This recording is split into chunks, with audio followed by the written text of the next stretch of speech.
lovely people, my name is Emma and today I'm just jumping on to chat about some history of medicine and pop science books I've been reading recently. So those of you who are regulars here know that I'm taking a bit of break from YouTube because I'm studying to be a veterinary nurse and my brain is kind of too full with all of the stuff for the course to really be able to dedicate much time to the channel. But I have still been reading, and I've been reading a lot of books around human medicine, both like the history of and current medical practices and sort of biology in general, to kind of supplement my studies, and also just because my brain's really struggling to focus on anything non-science right now. So I'm kind of reading about things that are like adjacent to my studies, connected, but I know I won't have to sit an exam on them, if that makes sense. So I've had some really good reads in the past few months, and I just wanted to take an opportunity to jump on and talk about them because I've got a spare evening and I just was in the mood to talk to you guys. So hey, hi, how are you? Like, update me down below. It feels like it's been months. It's only actually been about 6 weeks, but it feels like it's longer. Anyway, let's jump in. So the first book I want to talk about is 10 Drugs by Thomas Hager. This is how plants, powders and pills have shaped the history of medicine. And it really does what it says on the tin. It is looking at 10 different drugs or drug groupings and looking at how they have impacted human medicine over the years. So it's sort of a weird mishmash. There's a lot of history stuff in here, there's a lot of modern day stuff in here. Some of the chapters are really long and we go into a lot of detail with some of the drugs. Others are a little bit more of a kind of cursory look, and it's really dictated by kind of Thomas Hager's individual interests and sort of what grabbed his fancy at the time, which he like freely admits at the beginning of the book. It really is a bit of a mishmash.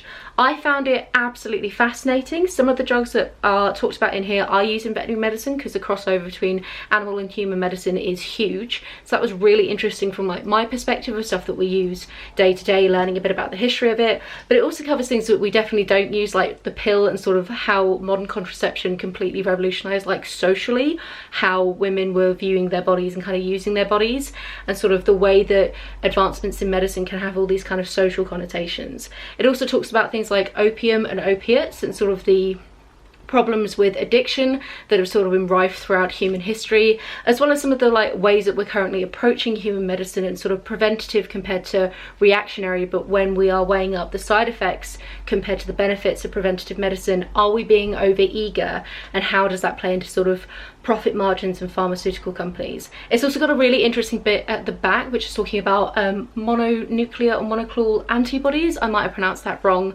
That's the problem. I've seen some of these terms written down only and never had to say them out loud. But that's really fascinating and definitely kind of the next frontier in medicine in general, and something that I've been learning a little bit about at work. So it's very cool to see it in like a human medicine context.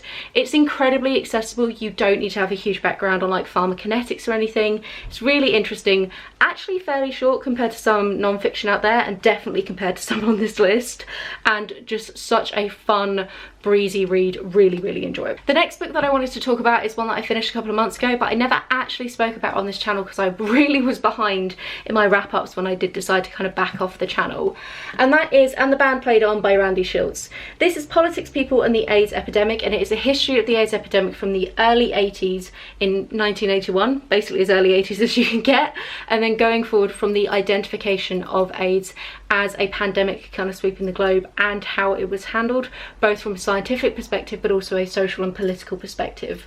It's incredibly harrowing. I listened to it on audiobook. It's very emotional, and I would actually really recommend it on the audiobook because the book really goes kind of very granular through each individual kind of day and week, both looking at sort of the social side and then like the CDC and what work were they doing. It's very American centered, but because there's kind of so many different people and so many kind of little snippets of information, I found that the audiobook helped really to keep me grounded and focused.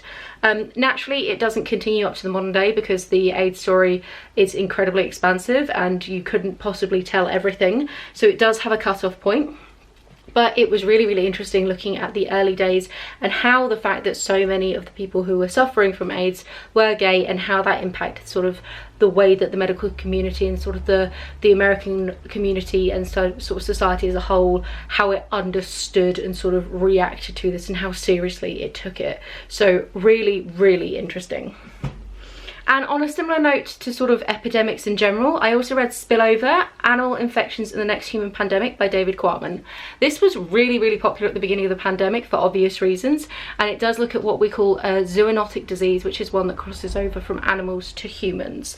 So this one does cover the AIDS epidemic. Actually, one of the chapters is focused on that because it looks at the very early origins and the fact that actually AIDS might have been within the human population as early as the very, very beginning of the 1900s, and how long it took to make these jumps to becoming the epidemic that it is today.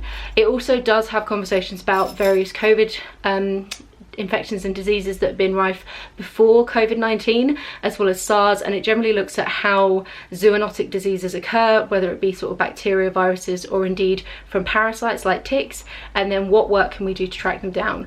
It's a little bit rambly in places, and the kind of it could have done with a tighter editor, and it does sort of go off on a few places, but it's a really fascinating read, incredibly detailed, and I would definitely recommend it if you haven't already read it, because actually quite a few people did read it at the beginning of the pandemic. Now I'm actually going to stop it there. There's only 3 books because my battery is flashing, because of course it isn't charged. I haven't touched it in months. So enjoy that little mini review, and I'll come at you hopefully sometime again soon with a couple more of the books that I've been reading. Have a wonderful reading week, and I'll chat to you soon. Bye!